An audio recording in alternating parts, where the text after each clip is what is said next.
I'd like to add my welcome to this auspicious event, this is the last day. I guess it's a little more than half a day. How practice informs research and how research informs practice. So we are very excited. When I was doing my education with a bachelor's, master's, and PhD, I don't think I heard the word global in all of those years. I did take French. I suppose that was slightly global. I took a course in Latin American art. I wasn't very good at that. And I took several anthropology classes, physical and cultural, that talked about archaeological digs in Asia and Africa. But I never really thought about being a global citizen, about considering global problems as issues that might apply to me or to my work as a social worker. Well, 50 years, things have changed a lot. So the question I sort of wanted to ask is, why is the first public university in the US deciding to develop a vision for global leadership? As the chancellor said on the opening dinner, this is a central pillar of what the university is now about in the 21st century. Well, the School of Social Work is contributing to that effort of the wider university in its quest to embrace and advance global stature and establish UNC as a leading university where individuals and organizations come to seek information about innovative research, intervention, practice, policy, to find solutions for the world's most pressing problems. In the 21st century, understanding those issues that affect North Carolina and the United States now demand a global perspective, because domestic and international issues are impacted by global socio-political, economic, health, social justice, and environmental factors. Indeed, the problems and issues affecting North Carolinians are similar to the problems and issues that face families, communities, and nations across the globe. A most poignant, I don't know how many of you have been to Beijing. I've been a few times, and the times I was there, you could hardly see 3 feet in front of you. I was on a lecture tour and I lost my voice because of the pollution.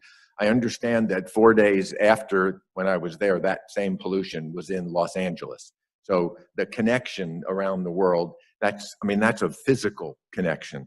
But I think the same thing is true for the kinds of things that we deal with. The School of Social Work here at UNC is well known for its focus on developing models and procedures for intervention research. That's really what we do.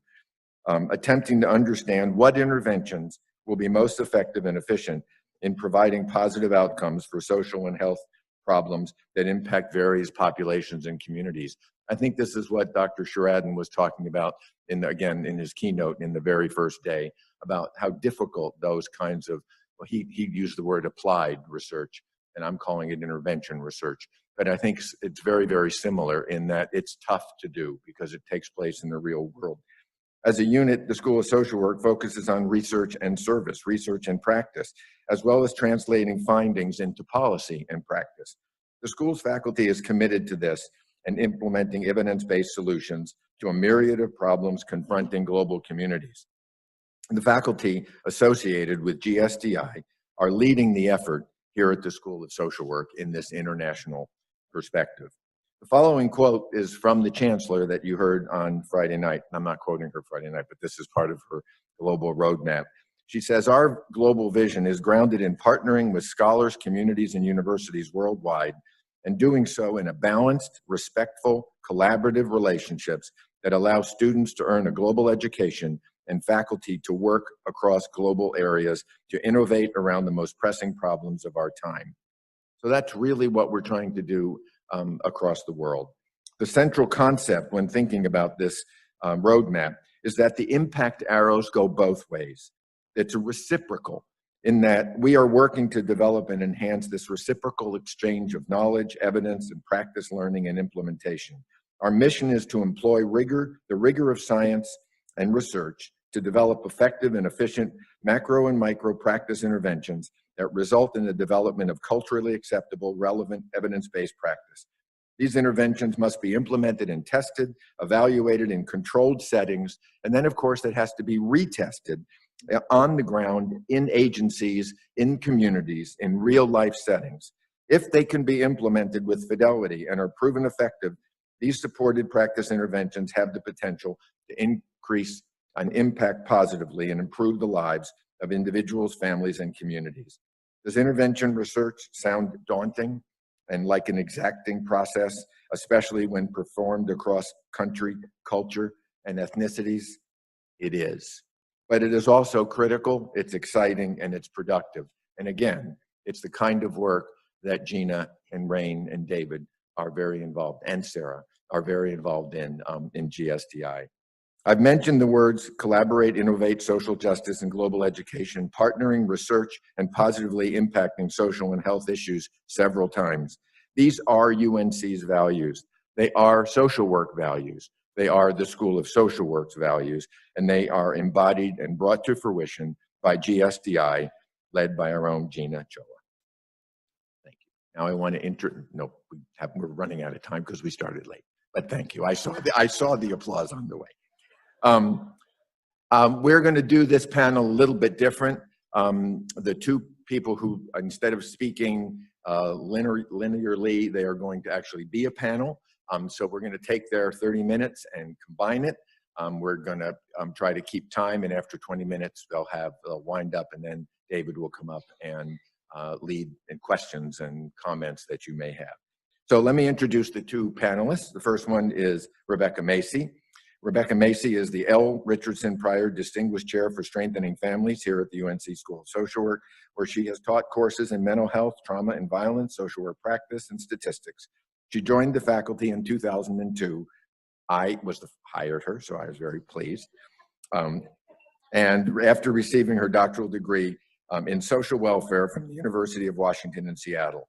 She's published more than 70 peer-reviewed articles, book chapters, and invited commentaries on these topics, and has given more than 100, this will be 101, peer-reviewed invited research presentations at national and international venues. She is currently the editor-in-chief of the Journal of Family Violence. She has 15 years of experience conducting community-based studies and that focus on intimate partner violence, sexual violence, and human trafficking. And she has dedicated her research efforts to violence prevention for improving services for violence survivors. So that's Rebecca. And then I'd like to introduce Ronnie Deshpande. Did I say that right? Thank you. Ronnie is the Director of Financial Services and Employment at Save the Children, where she leads global efforts designed to provide adults and youth with the opportunities, skills, and tools that they require to earn and manage a livable income. Previously at Save the Children, she led Youth Save, a $12.5 million project created in partnership with the MasterCard Foundation to investigate the potential of savings accounts as a tool for youth development and financial inclusion in developing countries. The project enabled over 150,000 teenagers to open tailored savings account at local banks and reached almost 50,000 youth in direct financial education, plus 700,000 individuals with SMS, which I had to look up, means short message service, and community or mass media-based messaging. Ms. Deshpande's background includes consulting, research, technical training, and direct service roles in nonprofit and private sectors with a focus on microfinance and small enterprise. So I'd like to welcome both of these esteemed colleagues to the podium, and we will look forward to hearing what they have to say. Thank you.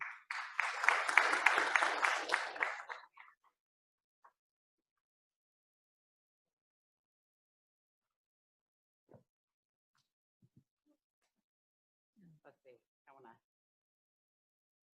I don't want to take out a mic. Let's do this.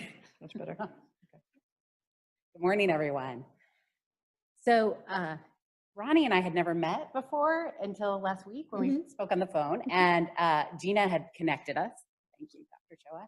And we thought, first we thought, well, we'll do these two parallel presentations, but then we thought, well, how much better if research is supposed to inform practice and practice is supposed to inform research, how much better to have a dialogue between the two of us.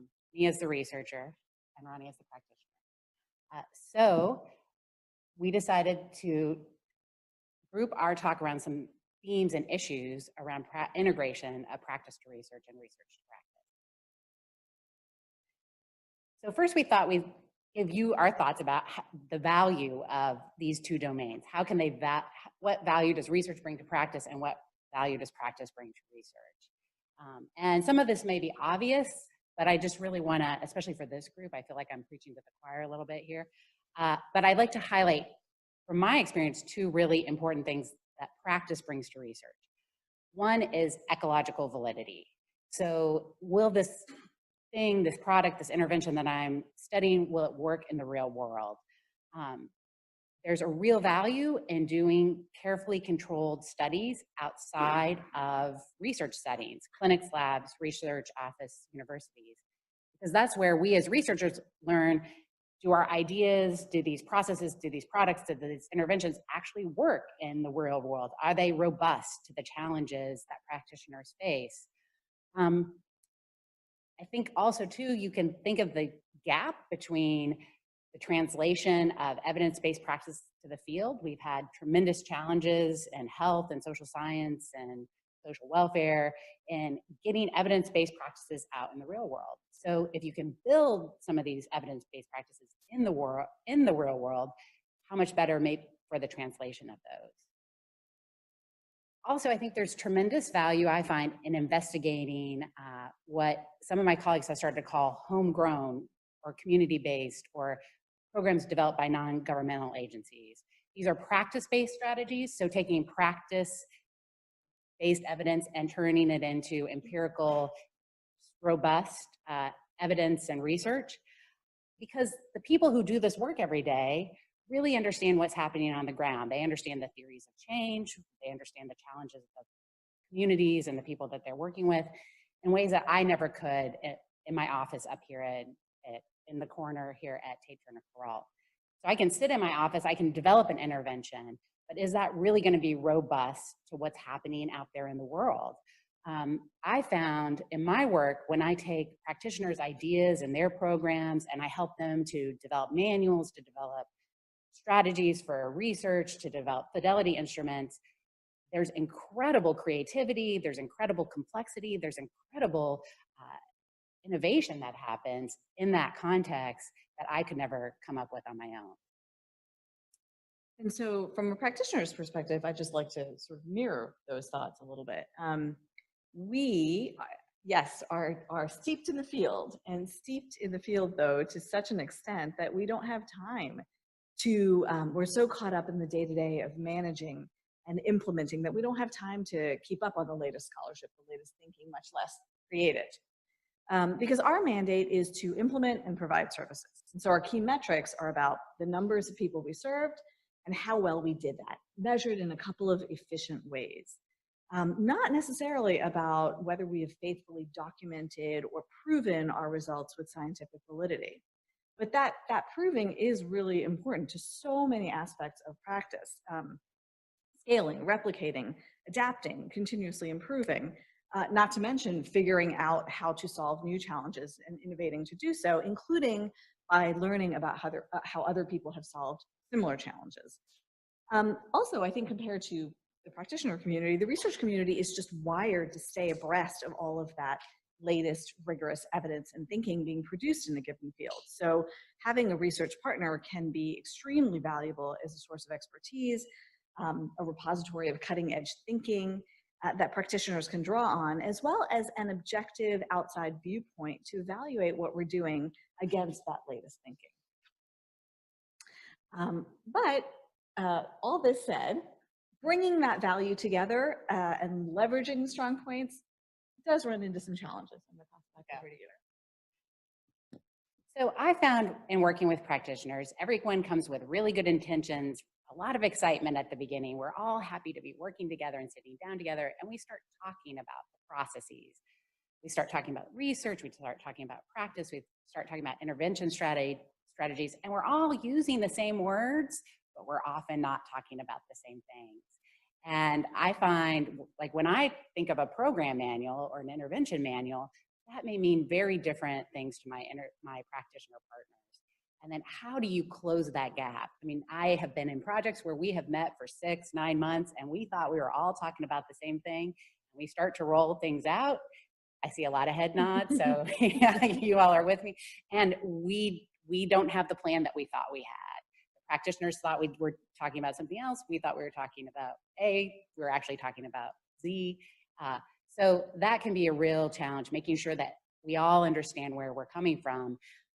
and what we all mean and the goals of the project. So again, good intentions, but, and lots of energy and excitement, but that can be crushed sometimes, or at least delayed when we get to the realities of implementing together. I find too, there's often a big gap between what whatever the intervention materials are. So whether those are strategies or protocols, manuals, toolkits, what it takes to do a research study in a really rigorous, robust way, and what practitioners need to implement are often two very different types of products and strategies and documents. So to do high quality research, we need really specific and detailed and well operationalized intervention materials so that researchers know, oh yeah, we're delivering this with fidelity. We know what we're measuring. There isn't a black box here. We also know too, we're actually measuring what we think we're changing, because how unfortunate to think, oh, we think the program does X or Y, but really it does A and B, and we're measuring A and B, and then we'd never thought to measure X and Y. And then there's a lot of lost opportunities in data collection. So some possible solutions, and if there's time, we'd love to hear from you all, because I know we're not the only ones in the room who have faced these challenges and found ways forward. But I find there's real importance, and it's time consuming, but actively engaging and spending time in that community-based setting. For example, right now, colleagues of mine, we're traveling to Greensboro to look at a community-based practice intervention that's being delivered in real time, really trying to understand what's exactly happening when that intervention is delivered. Because right now it's more in the practitioner's mind what they're doing. We don't have that well documented yet. We really have to actually actively observe. Likewise, there's times that practitioners can give us information about what they're doing. But we have to think, I found really kind of practical strategies to get that. So I made a mistake initially in a project where we said, oh, could you write down what you're doing? Give us lots of details about what you're doing. There just really wasn't time in the practitioner's day to do all that work. But what we found is on her drive home, she could audio record because she was often stuck in traffic, and tell us what happened when she implemented that session. And then through those audio recordings, we could type up notes and then create the manuals and the fidelity instruments. So sometimes it just takes that kind of creative problem solving. What's going to work in that practical, in that practical way. So I think the challenges from a practitioner's point of view are some of the same. Definitely the same language, different meanings issue crops up and can also present challenges in the very way that we present our work. I remember on one project, we had a very long conversation about the very word impact and when we should be using it. Because among practitioners, impact is used sort of in a lay sense to denote the ostensible changes that result in people's lives from our work. And I will tell you that among our fundraisers especially, it's probably their favorite word in the entire world. But of course, impact has a scientific meaning as well, which can get things very confusing very fast when you're working with research partners who have to use it in a much narrower way.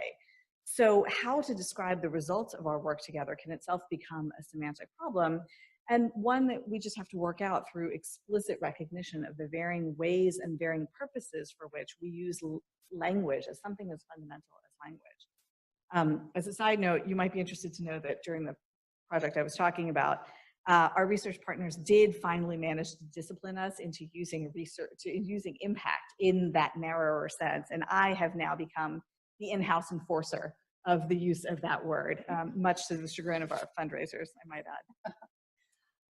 Another issue that we face is differing incentives, I think. And this also needs to be explicitly recognized at the beginning. Those relate to what we produce, our products, and also how in turn that influences the process of producing those things. One simple example of this is the point or the threshold at which we each consider information useful or worthwhile, which in turn relates to what we want to use it for. So for example, even though a set of results on a particular program may not rise to publishable status, there can still be tremendous value in those results for practitioners, especially the people who work on the programs that were studied. So we're, as practitioners, regardless, always eager to get our hands on those results, and usually as fast as possible. And this isn't impatience for impatience's sake, but it stems from the urgency of using those results to make program adjustments while there's still time to do so, because our programs are usually time limited, and we're painfully aware generally of how long those process adjustments take. Not only to design new materials around, but then you have to train people on them, you have to implement those changes, and then you have to adjust your M&E systems so those adjustments can be monitored. But the good news is we don't need these results in sort of elaborate caveated form with full discussion of conceptual underpinnings and methodology. That actually may slow down its absorption. But what we need is boiled down into actionable insights with the relevance and the implications for our programming made clear for our particular programs. Now, a practitioner who's experienced in working with researchers will understand, however, that this may not be the first priority for everyone, given our differing incentive structures. And I want to hasten to add that it's not just researchers and practitioners who differ along these dimensions. We face similar sorts of incentive mismatches, I would say, even in our partnerships with the corporate sector, for example, although perhaps on the opposite end of the spectrum. But there are ways out of this. I think Rebecca has already pointed to a few, and we'll go into that now. So what does it take to overcome these challenges, to leverage the value, the joint value in working together? And I think it also related to this, the differences in terms of knowledge, I think it's worth also kind of underscoring some of the disparities between practitioners and research in terms of things like funding and status and power. As we consider some of these solutions, we need to realize that this isn't happening in a vacuum or on an equal playing field sometimes. So, and these differences, I believe, personally can be exacerbated when we're working with marginalized and underserved groups and communities. So, you know, concrete examples of some of those disparities include things like salary differences between researchers and practitioners, especially relative to community partners and the people that we're serving or working with. Things like indirect costs that universities have, F&A costs that, you know, so if every direct dollar has a tax on it from the university, that's a reality that researchers have to live with. But I often find my community partners are perplexed by that. Why do you have this? So possible solutions for this area are, what else can we as researchers bring? Because we can't change the F&A rates at our universities. Some of these status differences are just going to be there. They're inherent in societal structures. And there's certainly things we all can do in terms of creating social justice and making change broadly and politically. But in the meantime, how do we kind of leverage what we can bring to the table? And what I've tried to do as a researcher, and what I've seen others do successfully, is use things that we have of value at the university that can be beneficial to our partners. So access to peer-reviewed journals and articles that practitioners can't otherwise access. Access to graduate student time and talents. Oftentimes I have students I'm working with, wonderful, really skilled students who are doing wonderful dissertations, wonderful theses. They need research practicums, research experiences. Those can be all value added to a project. Additionally, a lot of universities have additional funding mechanisms, internal funding mechanisms, where you can take the work you're doing and leverage that for more outcomes. So are there ways that we can bring resources as the university partners, the researchers to the table that wouldn't otherwise be there in this collective work, and acknowledge some of those differences in status and funding and power? I also think we need candid conversations early about what everyone needs to get out of this project. I think especially in the academy, those of us in tenure track positions, you have to produce peer-reviewed journal articles, and we're going to get to dissemination, but sometimes peer-reviewed journal articles aren't the best way to disseminate findings. So how do you make these processes and projects a win-win? I think that's through transparent conversations early on about the goals and what everyone needs to get out of this project. How can we make these things a win-win? Because oftentimes they can be.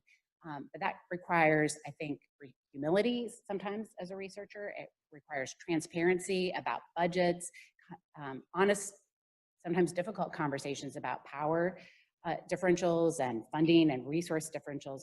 But those initial conversations, especially I find if they're codified in an agreement, so we set up a letter, set up a template for working together, how are we going to resolve conflicts that will inevitably arise? Working those things out on the front end so that you have a plan when misunderstandings happen, when conflicts happen, when you're trying to share credit and figure out who gets credit for what, those can all be challenging things that can be addressed much easier at the front end than the back end of the project. And then also, I think we just really need, I find as a researcher, I'll use I language as a good social worker, I need practitioners to kind of keep me honest. I can get really into the weeds and esoteric as a researcher. I can create instruments that maybe we don't need to collect all the data that I'd love us to collect. I need research, as a researcher, I need practitioners to kind of keep me grounded and honest in my work. And I think our ask from the practitioner side would then be, one, help us stay cutting edge. Use all that expertise to tell us what we haven't yet heard, because we've been spending too much time on managing and training and implementing to be able to read the latest research. Two, understand our key challenges and help us innovate or adapt to solve them. Not by cooking up solutions in the lab and testing those, but by bringing your expertise and your experience into the field with us, thinking through those challenges with us, and then collaborating to test those solutions that we come up with together. That also involves, I think, as a part of the trust building process, showing us that you really understand our key challenges. And that means understanding the practitioners. Being willing to listen closely, to observe openly, and then act as that critical friend who reflects back to us what we're doing in a way that enables us to hear it, the good, the bad, and the ugly. And obviously, I don't need to sort of belabor the importance of the trust building process up front to get to that result. There's also the issue of dissemination, which we will get to, but I'm going to touch on it a little bit, but sharing your results with us, and again, in a way that we can use. Participating in research takes time and is an investment that practitioners, I think, make to prove and improve their results. But to make that investment pay off at the end of the day, we need the sustained commitment of researchers long after our direct role in the implementation of the intervention research is over. And then there's something else I want to add that I think we as practitioners may be able to offer to be good partners to researchers. And I think that is an understanding of the research methodology that we have agreed to. And that's not always there. I mean, in full transparency among the practitioner community, because it's not our bailiwick. So I think it behooves any partnership to ensure that the implementers, all the way down to the field level, honestly, understand the methodology that's being used, the strictures imposed on operational flexibility by that methodology, which is especially important, I think, in the sort of ever-changing and very complex and very challenging environments in which global projects are often implemented. And I would, another maybe, sort of corresponding ask to researchers is, if you don't see that among your practitioner partners, make sure that you build in the time to help us understand. So getting back to what I was saying before, how do we get stuff out there, get those results out there once we have them in a way that people can use? So you might be able to guess the type of dissemination I would recommend for practitioner audiences, which is short and sweet. In fact, when Rebecca and I were planning this thing, it was sort of funny because we were told we each had 10 minutes, and I was like, how am I going to fill up 10 minutes? And she was like, oh my God, how am I going to fit everything into 10 minutes? So I think, while each audience, policymakers, funders, what have you, has its own particularities, obviously, I don't think that what practitioners need is so different than what policymakers and funders need. And now, just to prove my point, I'm going to turn it over to Rebecca to discuss the issue more in length. So at the end of the day, because of the academic setting, researchers do need to publish in peer-reviewed journals. We need to disseminate our work through peer-review process. And there's value in that, thanks, Jack, in that means our work goes through the critical analysis done by peer reviewers and others who keep us honest in other ways. Was this rigorous enough? Are you overstating your claim? How can you improve your work? So there's value in peer review articles for sure. Otherwise, I wouldn't be a journal editor. But that can't be the only way that we disseminate as researchers when we're involved with community-based partners. So I found success, and I think I've seen success among colleagues here and research more broadly in disseminating in two ways, one through peer review, but then also in non-traditional ways. So those could be policy briefs, blogs, talks, I've had good success with summits where I've actually got people in a room to talk about what we found and how do we move the field forward in a given community, given what we found. Sometimes those are videos or podcasts, just any way that we can use to reach a wider audience. This requires extra work on our part. We've got to write that peer review article up, and you got to maybe blog or do a podcast to disseminate. But that extra work can be incredibly beneficial because, who wants just 5 people to read your peer-reviewed article if you can get 500 to listen to your podcast? I mean, the dissemination creativity can have a tremendous impact. And we can use our practitioner partners to help us with that. They could help with the podcast. They could help with the video production. They can help with those briefs. And that's a great way to involve them in dissemination. Likewise, again, fabulous graduate students can help with this that I've worked with. So it takes extra time, but can be really well worthwhile. And I think also I would encourage us academics, as we write about these projects, to write about how we're doing this work. There's not a lot of guidance out there in the peer review literature or really anywhere about how you deal with these challenges. How do researchers not reinvent the wheel every time they sit down and work with a community partner? So I think that can be really useful academic writing as well. So I think just in conclusion, maybe one more thing that both researchers and practitioners, we fall down on, I think, sometimes, and that is making sure that the communities that we serve, that we're ostensibly trying to serve, also get some of that information back. I think that failure, unfortunately, is widespread across both communities. And so maybe just as a final note, reminding each other that this is also a final and necessary step in dissemination. That these are the people whose lives we're trying to make better. These are the people who are sharing their time most of all with us. And unless they can understand sort of the fruits of our labor and theirs, something very essential, I think, to the partnership is going to be missing. So on that note, I think we can conclude, and thank you for your time this morning. Thank you.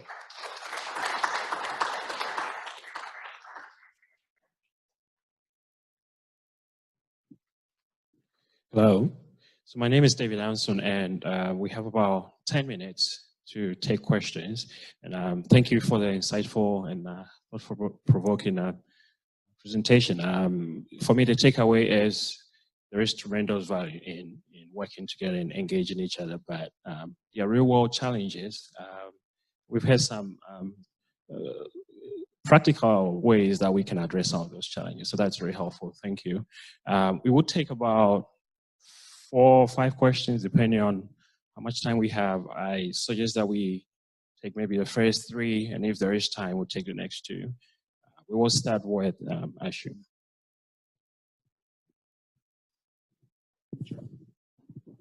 So I don't know that these are questions, just more like reflections from the transfer project since we've been engaged in this for so long.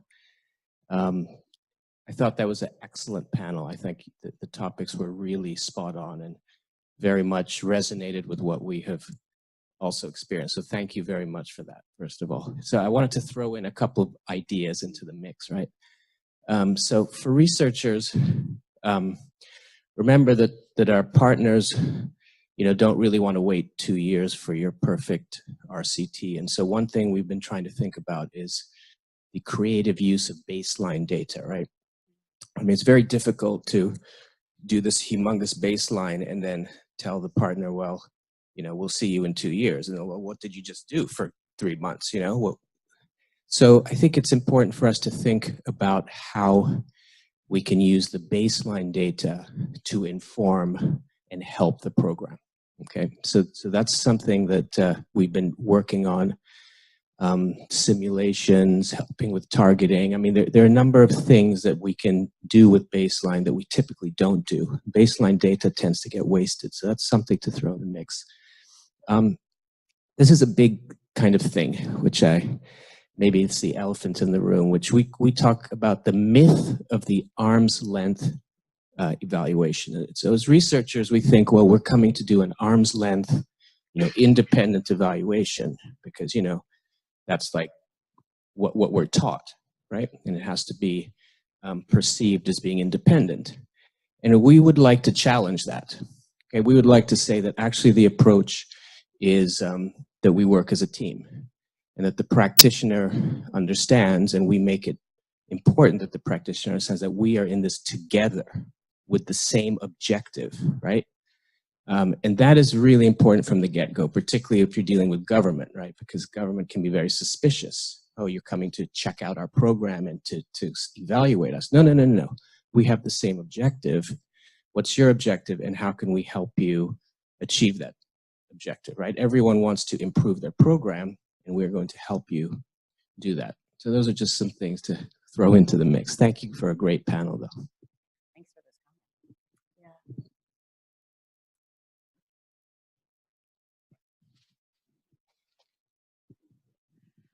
comment. Just from research, from a social work perspective, what are some of the ways that you've used your research from being in that field and integrated that with the practitioner? Like, what are some projects or some ways you've done that just as a researcher in this field?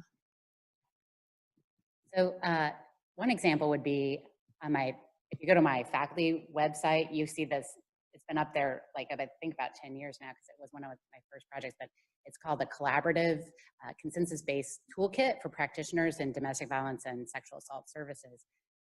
So the state of North Carolina, because there's so few evidence-based practices in my area, they wanted kind of a set of best practice guidelines. And I spent a lot of time in the field with community partners developing this. And of course, I ended up with like this 100, 200-page research report, which no one would read. I don't think the funder even read it. But everyone read my toolkit. And, you know, we have like, it's bright colored and it's up on the web and, you know, it's freely available. So that's something I've done. I've also done this summit where I said, let's get 50 movers and shakers in a room and talk about our findings from a project in which we were trying to help children affected by domestic violence. And it was amazing. I didn't think people would show up, but we had, like, I had to turn people away because we just didn't have the space. So I think sometimes if you're willing to do those extra things, it can be, I've been surprised at how much people really want to engage with research findings, especially if you're inviting them for their recommendations about what happens next. And then that can lead to practice and policy change, I think. So I also want to mention, as an editor of a journal right now, I've learned, I'm learning so much doing this. You know, so there's open access, or, you know, things can be free to read.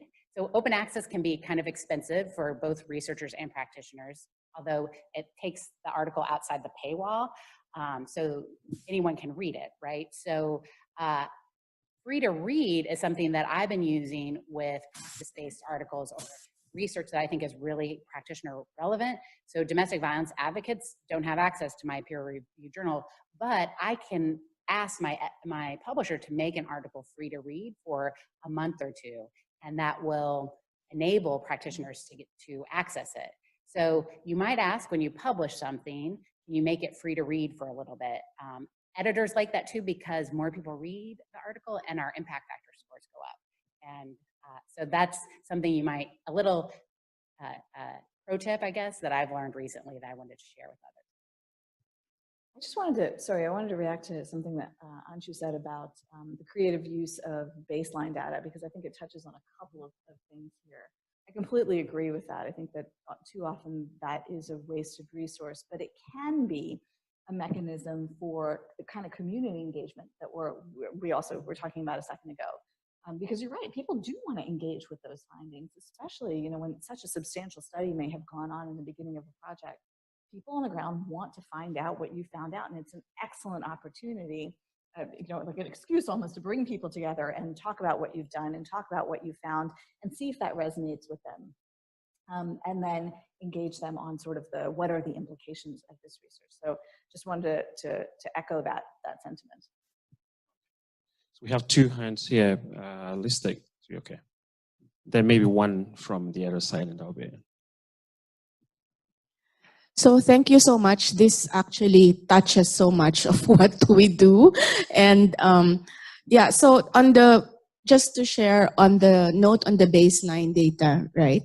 One of the things that we did was, because we had about 300 data points, you know, for our baseline, we immediately did some analysis on that and shared it with the implementing partners. So there's a lot of transparency already from the start. So that's just one of the part of the success stories. But I guess my question is in terms of budget and timing. So when we make a proposal for a project, there is sometimes not a timely, researcher component for the proposal.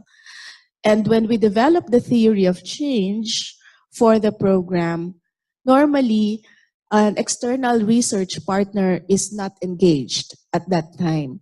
So what is the best way to engage, the researchers in terms of timing for the project? Because what we've experienced so far is if we engage them somewhere when the program is already running, then there's so much things that seem to be affecting the program implementation. Like, for instance, an example of that would be some of the researchers would say, oh, we have to do an RCT. It's very expensive. I mean, we don't have the budget for that. And then some would say, okay, A/B testing, but okay, you'll have to do this and you'll have to extend the geography here. So how do we balance the timing and the budget? And when is the ideal time for us to find that third-party research partner? And how do we get into a budget conversation as early as possible? Those are great questions. I'll throw in my thoughts, but I'm sure others in the audience have, although we have 1 minute, so I'll keep it brief. So I think a couple things I found. Sometimes you can't do the most rigorous research. So what can you do given the time and the funding mechanism? So maybe it's not a randomized trial, but is there some type of other design that would still produce valuable knowledge? So that's one question I try to ask early. I think one of the challenges we all face is, these requests for proposals drop quickly. There's not time to, there's oftentimes not, time to build partnerships within the grant period if it's funded, if it's not funded. I found, so, you just honestly do the best you can, I think, and so there's no perfect timing as so far in 15 years is what I found out, but maybe someone else has found out something better. I think ideally, the ideal answer, and what I find works best in my domain is, and in my area of research, is to begin to make partnerships early before funding even gets announced. So rather than try to chase the funding, although I know that's often tempting in these precarious times, to really have those partnerships building initially, to find small pots of money to create, some outcomes, some basic exploratory research, just leaves me so much better prepared to really invest in that partnership and to do something meaningful. But you don't always have the luxury to do that too. That's exactly what I was going to say. And that's why events like this, I think, are so helpful and valuable, because you can meet potential partners and identify common research interests and start talking before there's, finding this glimmer in anybody's eye. The other thing I was going to say is that I think it's on us as practitioners also to understand a little bit what level of rigor is necessary for us. And so I found it very, very helpful to have somebody with that background on the practitioner side to be able to interface in those conversations. Because again, it's just incentive structures that are a little bit different. I mean, there may be a pressure for more and more rigor on one side, but that may be not what we need. Maybe A/B testing without all the caveats is actually okay for us on a practitioner level. And so being able to have those conversations very explicitly and understand if both sides are interested in the same level of rigor, I think is critical, right? Because that's how a strong partnership gets built. It goes to what somebody was saying about being in it for the same reason. So to make sure those on the other side get a chance to speak in.